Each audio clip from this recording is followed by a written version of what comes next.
afraid of people that have an ideology akin to Sharia law. They cannot coexist. Constantly telling us, no, like, go back to your country. You don't belong here. This is our America. Secure the borders. Let's get us safe. Make America great again. Got an ISIS flag hanging up over the Atlanta Capitol building. We go in, take out the bad guys. Our country cannot be the victim of horrendous attacks by people that believe only in jihad. Donald Trump came to power partly by capitalizing on the resentment of some Americans towards certain ethnic and cultural groups. He claimed, for example, that thousands of Arabs and Muslims stood here in New Jersey and celebrated when the Twin Towers fell. The attacks on the World Trade Center in September 2001 contributed towards a climate of fear in America, and the fear of terrorism and Islam have since become major issues in America. Some lobbyists and politicians have exploited this to the absolute full. Donald J. Trump is calling for a total and complete shutdown of Muslims entering the United States until our country's representatives can figure out what the hell is going on. I am Abdullah Elshamy, and I'm in the US to examine the way Trump and his supporters, and a close network of writers, campaigners, funders and politicians combined to bring about this critical moment in American history.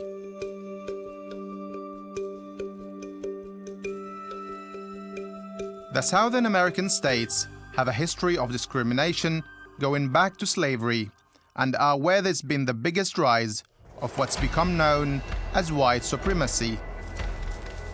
The state of Georgia has some of the most liberal gun laws in the US, and the past 20 years has seen a growth in this kind of armed militia groups. Trump's campaign appealed to them, promising to protect their American way of life. I managed to gain access to one such group, the Georgia Security Force. GSF, we show up, we kick ass, and go home and drink beer. That's what's up.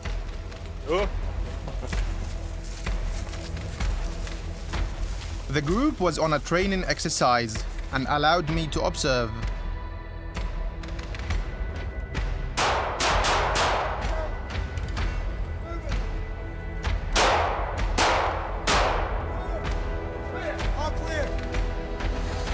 GSF see it as their duty to defend their country and constitution from enemies, both foreign and domestic.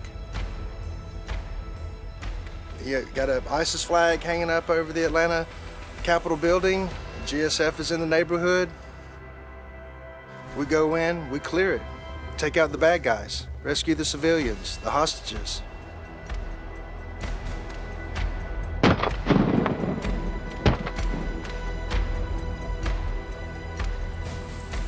This is a message to the cowards who call themselves ISIS. We the people are bloodthirsty. We the people will have no mercy. We the people refuse to be the victim. No longer. We are the predators, you the prey. The rivers will run red with the blood of those who target Americans. Fire!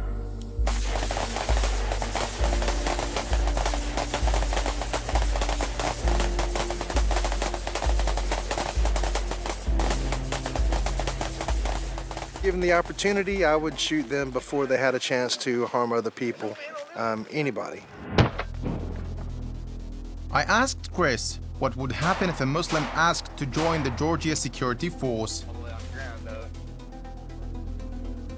You know, it's not limited to the color of a person's skin. It's based upon the context of the character. Let me see. I'd have to think, because I'd be leery. I have to do everything I can to make sure that we're not infiltrated. Just because of the Muslim, or they have to be Christian? No, give me a second. Let me think. That's a tough question. Tough question. I don't know. When you put it in, slam it. Yeah. Hey, Scorpion. Yeah. What do you say about Muslims attempting to join GSF? Muslims attempting to join the GSF? Yeah.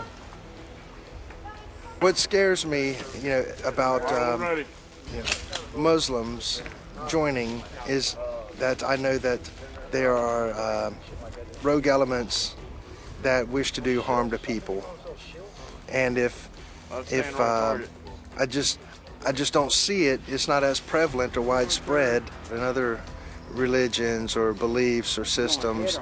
So, it's a tough call. Tough call.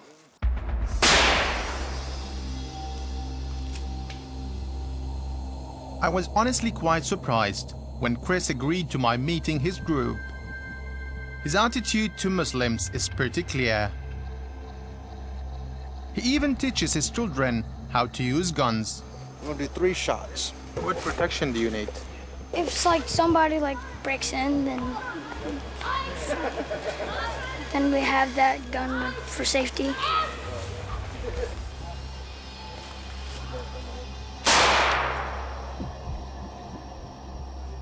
Hold it tight, because it'll bounce up a little bit, okay? Okay. You ready? Yep. Men and women who died for my freedom, the President of the United States. Chris and the GSF took part in a big local protest in September 2016. It was an armed demonstration against the proposed building of a mosque in Newton County. The protest raised security concerns, so the county government delayed granting the building permit.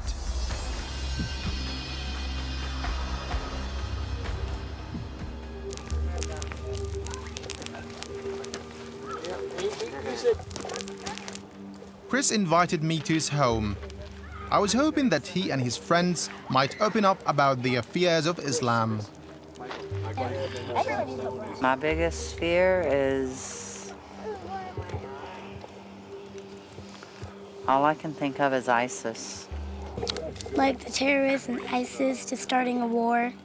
Yeah, in here, not over here. Okay. The way Chris talked showed a serious lack of understanding of Islam, which is worrying but probably not uncommon. I believe that it's a religious, ideological, and political organization that isn't just limited to religion. I think the Sharia law is what most members that read the Quran, that's what they advocate for. It's this judicial system. The Constitution does not allow for another governing system to come in and share the same space as the Constitution itself. Chris believes firmly in the Second Amendment to the American Constitution about his right to hold arms. However, he didn't seem quite so keen on the First Amendment relating to the free exercise of religion. To bring something of that size and that scope to the outskirts of Newton County is alarming. It wasn't that it was just a mosque. It wasn't just elementary school. It wasn't just a high school. It wasn't just a college. It wasn't just a burial ground. It was a compound, and using. In 2015, the local Muslim community bought the land to build an Islamic center, Al-Ma'ad, 56 kilometers from the state capital of Georgia, Atlanta. It's not a gated compound, it's just open space. If you see that this one, the yellow one, this is for mosque, you see that from here to here, 25 acres land. So we are using for maqbara or cemetery, and here's a 15 acres land, okay, for public park. Anyone can go. So this is our need. Some people the rumor, they're spreading that, look, what they will do with this 135 acres land. It's a huge, big land. They went inside the property, so they trespassed our property. And after that, they went to the courthouse when they threatened that they will stop the masjid project. They cannot do that because we know our right that as any religious institution, we have the right to practice our religion. This is the law in Constitution. Local media coverage varied between support for and strong opposition to the mosque plans. When we were making this film, building work had not yet started. It was hard to see the project going ahead in the current US climate.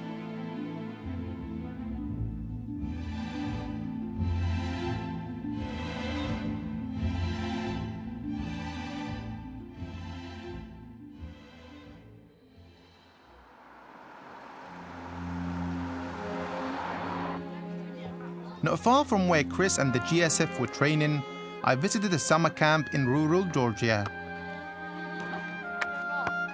The young people there were all born in America, and I asked them about Donald Trump.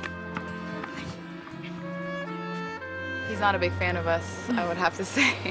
And it kind of scares me, honestly. Just knowing what's in the future for anyone that's not white and American. Just in general, anyone that's like a minority, Muslims, like different races, so many different people, it worries me, and we don't know what's in store for us, but we'll see. His supporters are constantly telling us, no, like, go back to your country. You don't belong here. This is our America. My 6-year-old brother, he was just like, oh, Amira, looks like we're going back home now. So it just really brings me to tears when my younger brothers, like, just think half the things he's gonna do is gonna happen. We have a new president, but we don't have a new constitution. The rules are still the same. So it's our job as carers of rights. People here felt a strong sense of increasing Islamophobia in the US. Protect our rights, and that the government... Edward Mitchell was concerned about the image of Islam appearing in the mainstream media. But you're doing something you shouldn't be doing. Now, for most... If I was not a Muslim, and all I knew about Islam was what I saw in the evening news, you know, I might be afraid of Muslims too. So I don't blame the average people who don't know any Muslims, who haven't studied Islam. I can understand why they might be confused or concerned. It's one thing to read anti-Muslim rhetoric on the internet or to see it on Fox News. It's another thing to hear it from the President of the United States. We're essentially defending ourselves in a two-front information war. Parts of the right-wing media routinely speak quite negatively about Muslims and use powerful, over-emotive language. I've told you that you need to be afraid because they are coming for you. The ISIS assault, the Islamic State of Iraq and Syria signals the beginning of the reverse crusade. Apart from public broadcasting outlets, all US media are privately owned. According to 2012 Business Insider figures, 6 corporations own 90% of the media. General Electric, Disney, Viacom, Time Warner, CBS, and News Corp, owners of Fox News. I tried to talk to someone from Fox, but my request was declined. Fox News is arguably the most extreme of the mainstream TV channels in its coverage of Islam.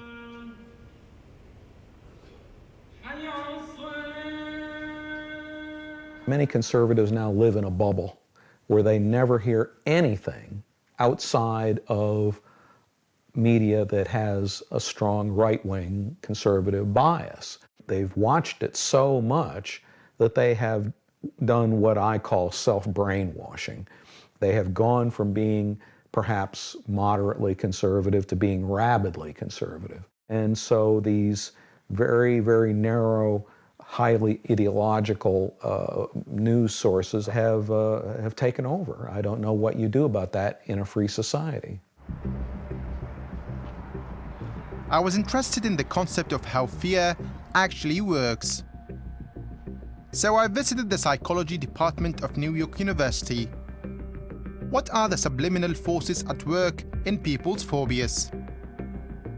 Dr. Joseph Dunsmore was going to conduct an experiment. So in the experiment, you're going to see different pictures of faces. Right before the face goes away, you may receive the electrical shock to your right wrist. Oh, yeah.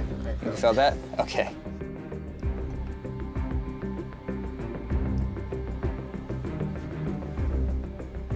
What Dr. Dunsma was suggesting was that we can learn to fear someone we already have a prejudice against, making it harder then to overcome it.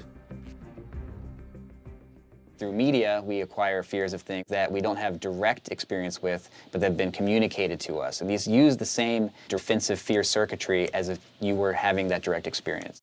This could extend also to news footage of terrorist attacks, things that people are seeing replayed on television. They're learning from these experiences, but they are also affecting the brain in similar ways as if it was a direct experience. This can lead to phobias. They're consuming high levels of media about terrorist attacks. These are the main figures in the anti-Islamic movement in the US.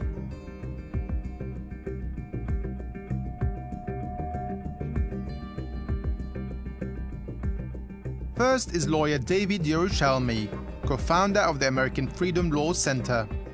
He's a prime mover in legislation aimed at banning Sharia law in the US. Then there is Daniel Pipes, who runs the Middle East Forum. His hostility to Islam and the Arab world meant his appointment to the United States Institute of Peace was almost blocked in 2003. The journalist and commentator Stephen Emerson runs the investigative project on terrorism, which has suggested there is a Muslim conspiracy to take over the US. I made email requests to interview these three men, as well as Robert Spencer and Frank Gaffney.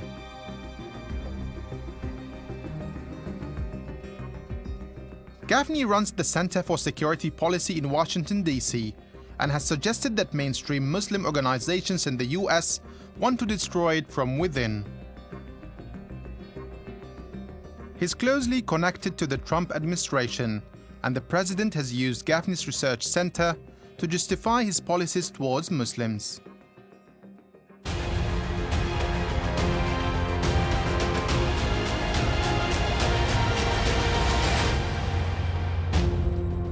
This is the ultimate goal of charges of Islamophobia: to stigmatize, demonize, marginalize, and ultimately criminalize criticism of Islam. Robert Spencer has ties to Americans for National Existence, with connections to Israel. His website, Jihad Watch, says its goal is to expose Islam and jihadists in the modern world. Spencer was barred by the UK for hate speech that could lead to inter-community violence.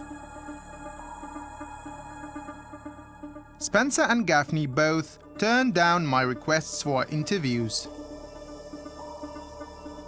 Robert Spencer works closely with an anti-Islamic campaigner in New York called Pamela Geller. Together they run the American Freedom Defense Initiative, the AFDI, which ran a campaign against Muslims in 2015, costing $100,000. Geller is best known for having campaigned against a plan to build a mosque near the World Trade Center in 2009. I opposed the building of a mega mosque in a building that was destroyed in the 9/11 attacks because it was deeply offensive and it was deeply humiliating.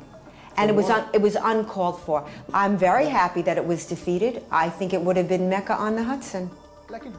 I asked Geller about her 2009 campaign outdoor and on the New York subway, which had upset a lot of Muslims, and where the funding for it had come from. Well, I've done a number of campaigns, so I'm not sure which one you're referring to, but in general, if your question is, where do I get funding for all of my campaigns? It comes from average Americans. The majority comes from people. We may have had contributions from organizations. Yeah, off the top of my head, I mean, I don't have my paperwork with me. I don't spend a lot of time on fundraising at all. I don't look into who gives money to my organization. No. In AFDI's 2013 tax return, the organization's income was shown as $958,000. In the same tax year, Jihad Watch's tax return showed a donation to AFDI for over $389,000.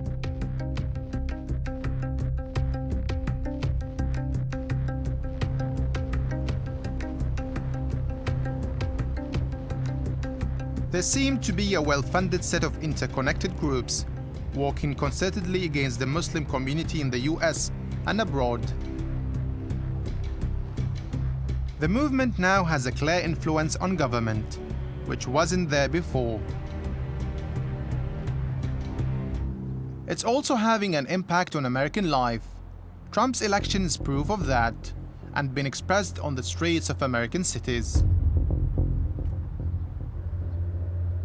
In August 2016, an imam and his assistant were shot and killed in public in Queens in New York City. A lot of what's behind this crime and other hate crimes that have happened to American Muslims is the anti-Muslim rhetoric that continues day in and day out within the media.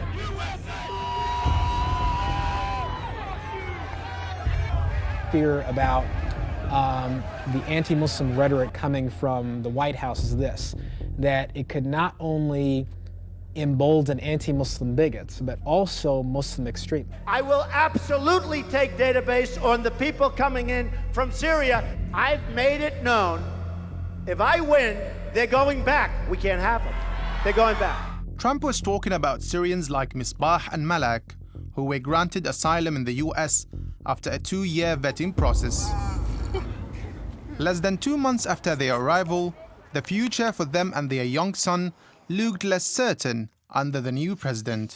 طبعا بخاف في رئيس الدولة أكيد بخاف إنه يهجرنا وين بده ياخذنا يعني طبعا وين بدنا نروح مش عارفين إنه وين بده ياخذنا مش عارفين بيحكوا إنه اللاجئين اللي إجوا بده يشيلهم بعثهم وين على سوريا بعثنا على سوريا وين بدنا نروح على بشار يعني شو موقف الرئيس ترامب منا بس نحن يعني هون جايين نعيش سلام أمان هيك جايين فقط إنه للسلام والأمان بس. Coming up, former National Security Advisor Michael Flynn on his policy towards the families of extremists. Are you kidding me? I would have to see the circumstances of that situation. What circumstances would justify the killing of a family, a wife and a child? It would have to be the circumstances that we were facing at the time.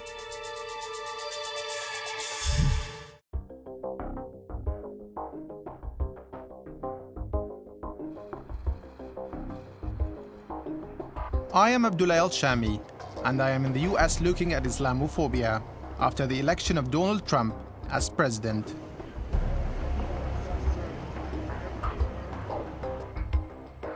When he was inaugurated, Trump surrounded himself with campaign figures and new appointments who reflected the election promises he'd made.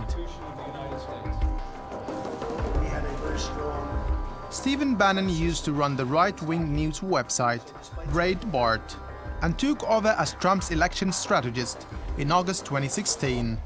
He's now White House chief strategist. Much has been said about Bannon's influence on the new presidency, describing him as a puppeteer and a great manipulator. Bannon and senior presidential advisor Stephen Miller helped write the executive orders aimed at restricting US travel and immigration by nationals of 7 majority Muslim countries. Trump's former national security advisor, Michael Flynn, resigned after admitting to misleading the vice president about his communication with the Russian ambassador.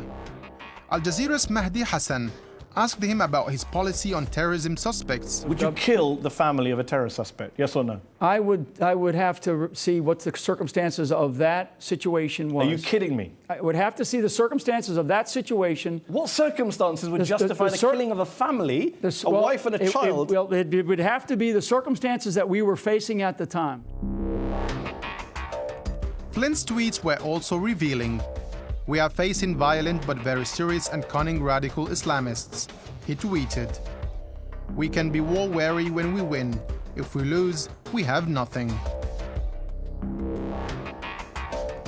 He also urged his followers to retweet that a fear of Muslims was rational.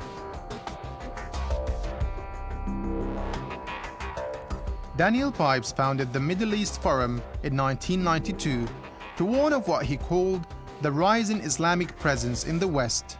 I think we will have a larger role in the Trump administration than we did in the Obama administration, yes. We are more connected to it. We know more people, have better relations with them than in the Trump administration.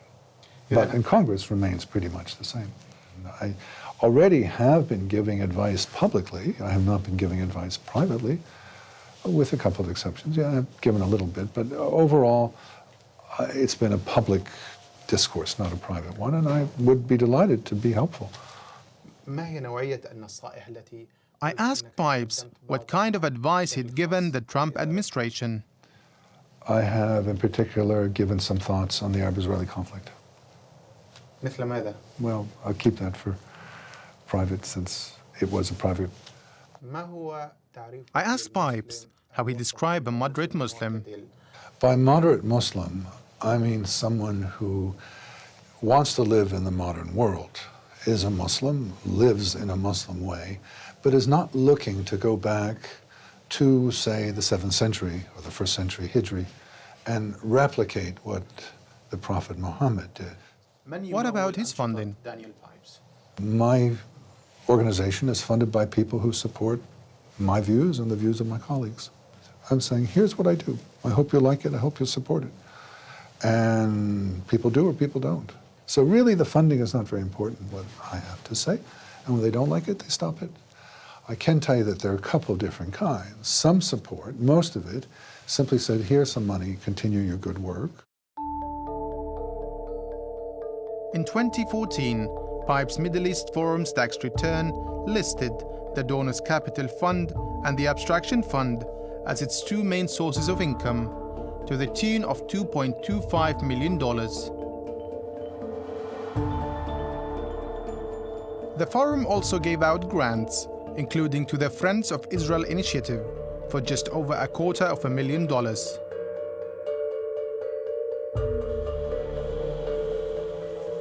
The Council for American Islamic Relations, CARE, estimates that between 2008 and 2013, over $200 million was donated to anti-Islamic organizations.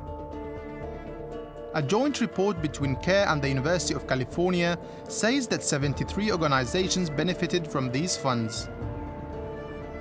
Many such donors are hidden behind trust funds, which collect the money and distribute them without revealing the donors' identities. Donors Capital Fund is listed as being based in Virginia.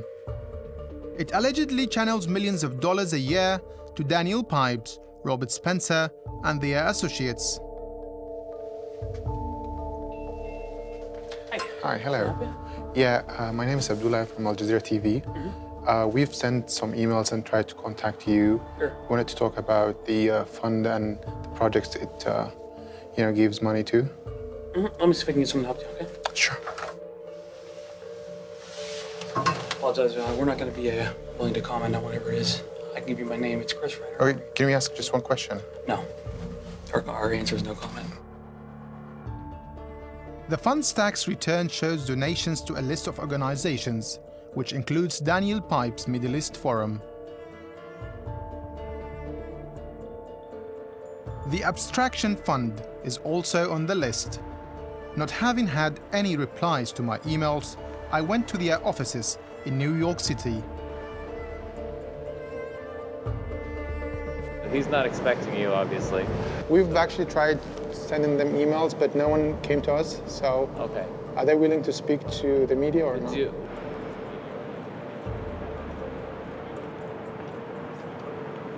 He said that they're not interested in any way.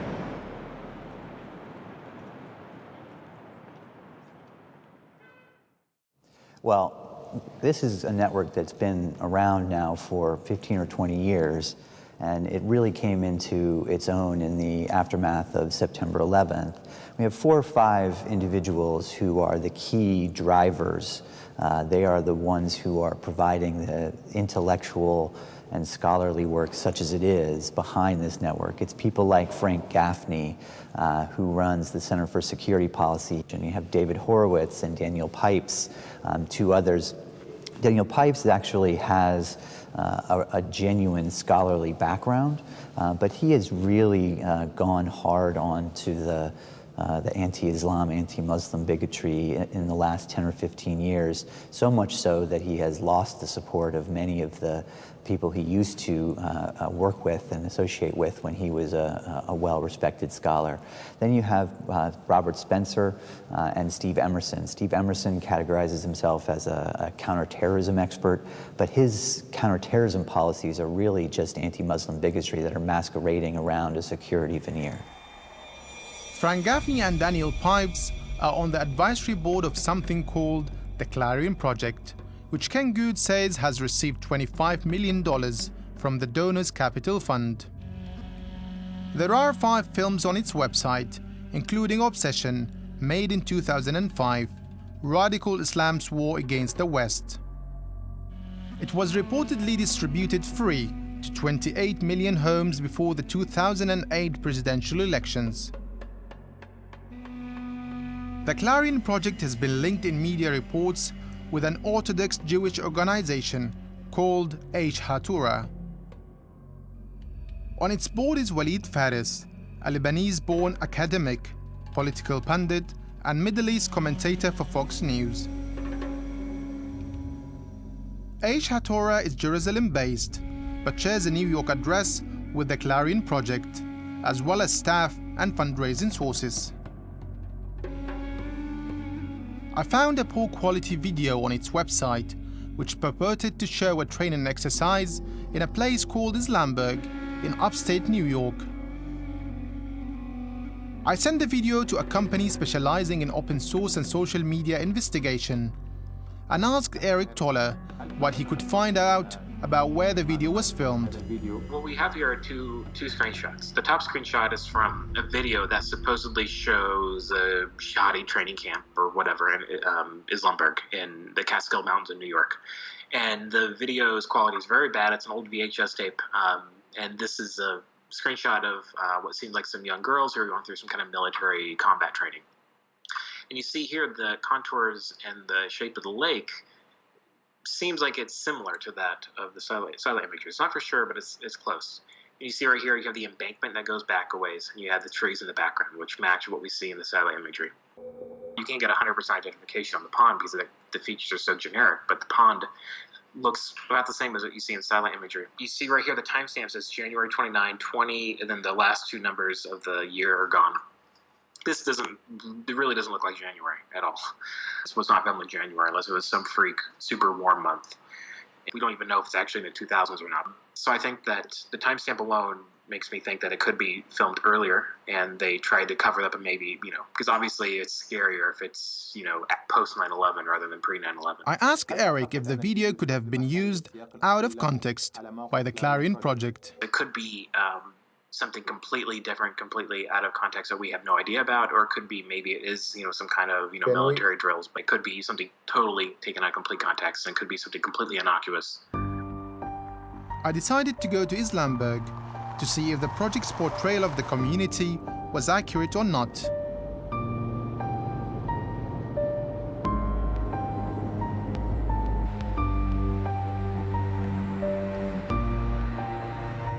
Islamburg is a self-sufficient community in a remote part of the Catskill Mountains, founded in the late 1980s by the Pakistani Sufi cleric Mubarak Ali Jilani.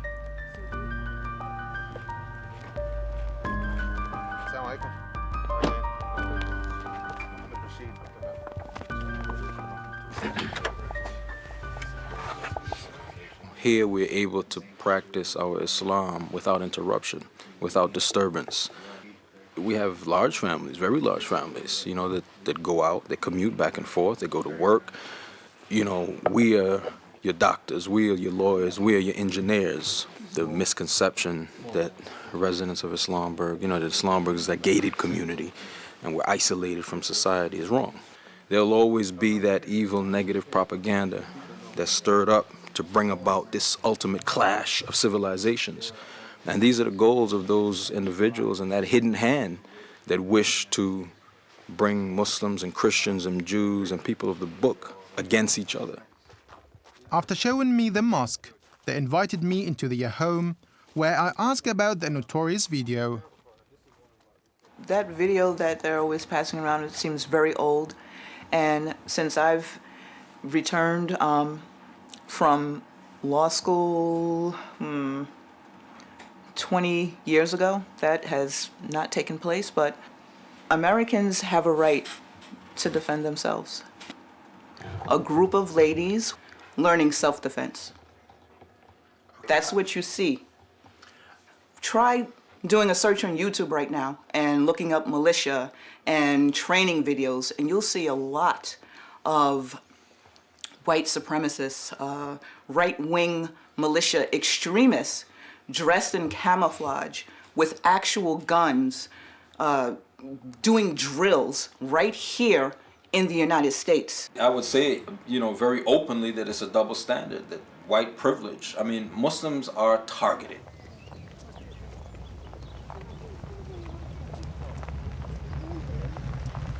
In May of this year, we had a group of bikers trying to get support for individuals around the country to join their gang to ride, quote unquote, ride to Islamburg.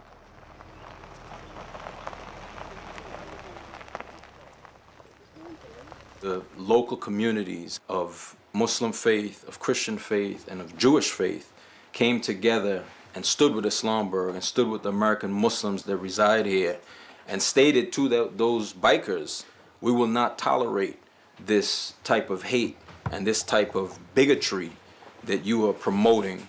And we know very well what your purpose is and your agenda is to incite violence. You have this Clarion Project. These are riffraffs. These are people that have no.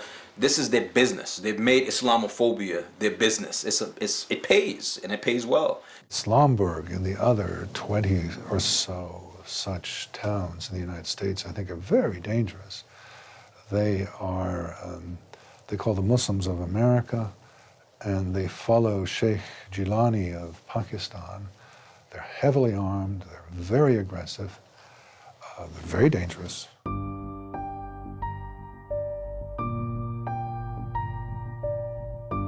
A few kilometers away is the small town of Deposit, where I went to see what local people thought of Islamburg and its residents.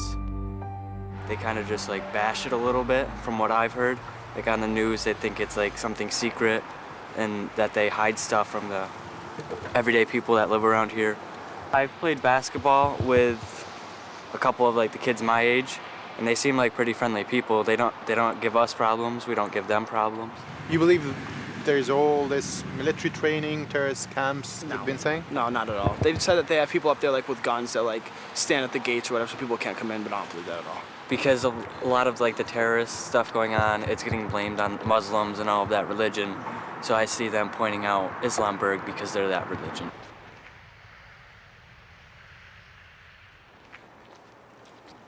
I also asked the local sheriff in Deposit what he thought about neighboring Islamburg. We have a very good working relationship with Islamburg. We have a liaison program. We work with the state police and the federal authorities. Constant communication. Anytime we ever need anything, they're very cooperative. We call them, they help us, we help them. Some of the allegations, it's a terrorist training camp, they've got underground bunkers, bringing up anything stuff. like that. They're open. They've had open houses up there. The communities of Deposit and Hancock are frequently invited to go up there. If that were the case, then somebody would have seen something. That just is so far out of touch. I can't even believe anybody would say something like that. I then wanted to speak to someone called Ryan Mauro about the Islamburg video. He often appears on Fox News.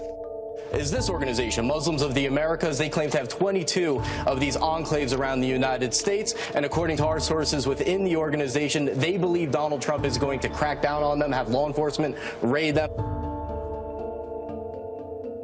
Mauro also frequently contributes to the Clarion Project website. I wanted to ask him whether he'd posted the Islamburg video.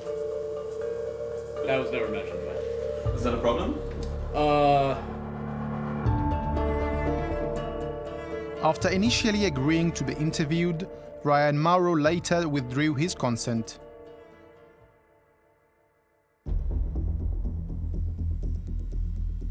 The Donors Capital Fund 2008 tax return showed its total income was over $67 million.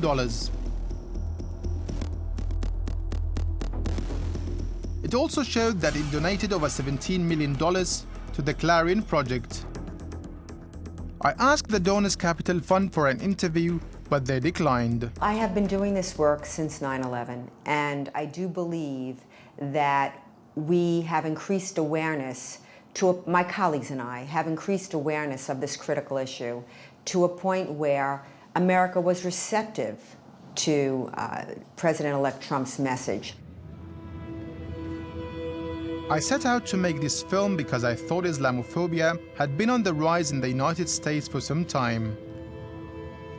Everything I have learned along the way has reinforced my fears. In fact, I have been shocked at the power and influence of the anti-Islamic network. It's funded by the Sky Foundation, the Abstraction Fund, the Bradley and Berry Foundations, and the Donors Capital Fund. The money flows to 5 main organizations and self-styled research bodies, including the Middle East Forum and the Clarion Project. These are driven by Daniel Pipes, Stephen Emerson, Robert Spencer, Frank Gaffney, David Yerushalmi, and David Horowitz. And their work is promoted by a group of campaigners including Pamela Geller and Walid Fares.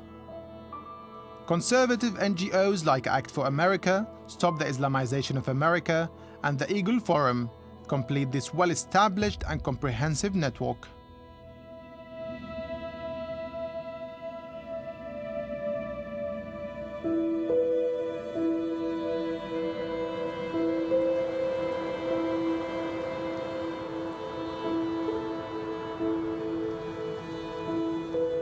I fear that a lot of the gains that we have fought for will be lost, and I fear for the people who will suffer as a result of those losses. I think Donald Trump is a textbook fascist, and we will see whether or not that translates into fascist policies. I'll fight efforts to try to, in any way, harass or treat people who practice the religion of Islam differently than you treat Americans or other people who are coming to America.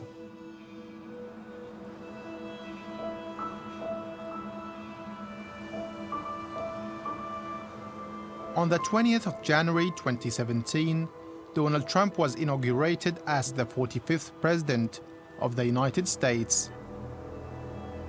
One of his first acts was to issue executive orders limiting the travel and immigration of the nationals of first 7, then 6 majority Muslim countries. Having now been here to look at the anti-Islamic movement close up, it's clear where Trump's policies and influences come from. We can only hope that over time, other more positive voices will start to be heard to counter the anti-Islamic movement in America, to encourage a better understanding of Muslims, their way of life, and of the Arab world as a whole.